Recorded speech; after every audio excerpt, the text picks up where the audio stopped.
First, I want to thank you for bringing me here because I was confused about where La Ermita was, and so this is a pleasure to discover it. Siqueiros had an apartment here, and I think he mostly used it as an office. And so when Ramon and his mother and Caridad and Colonel Eidingen got here, they made it their headquarters for the assassination operation. And in the novel, again and again, Ramon is coming here. They have meetings here, that sort of thing. So several scenes in the novel take place here. He basically didn't want to do it, but it was like he'd been caught in a wave or a strong current. There was too much momentum. In the end, he had no choice. Caridad told him that if he didn't do it, he would be assassinated and she would be assassinated by the Stalinists. And at that point, Trotsky was trying to recruit Ramon to be part of his movement. So it was, he was a victim of the propaganda. He let himself be manipulated. I probably spent 10 years working on the book. Not all of that was research. I started writing before I finished the research, and then I would go back and do more research and then write. And it was always changing, or it was a process of evolution. And that was what I was doing full time.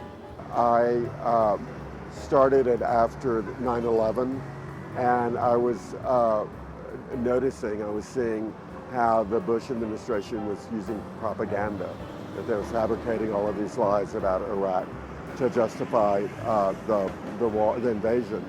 And then I was here in Mexico City, and I went to the Trotsky Museum, and I started thinking about how propaganda was used against Trotsky, and that Stalin believed that before you actually kill somebody physical, you should kill the reputation. And there seems to be a slide back in that direction now. I think we can see it with Donald Trump, that he's flirting with fascism and fear of other people.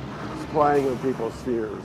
Well, we don't have to know the story, but we want to know the story. I think it's like the reason you know the story is that it's a mirror of now. It's a mirror of our time now. And sometimes you can see and understand things if they aren't as close to you, if you aren't surrounded by it. And it's one of that period of time was one of those critical times in the 20th century. And the world changed dramatically after that, and it's still changing. And so the story encapsulates a much larger story, a story that's universal, or so I think that's why you should know. I would say don't do it. You'll ruin your life. You'll end up in prison. You'll be sorry. So no, I definitely wouldn't support it. So how about you?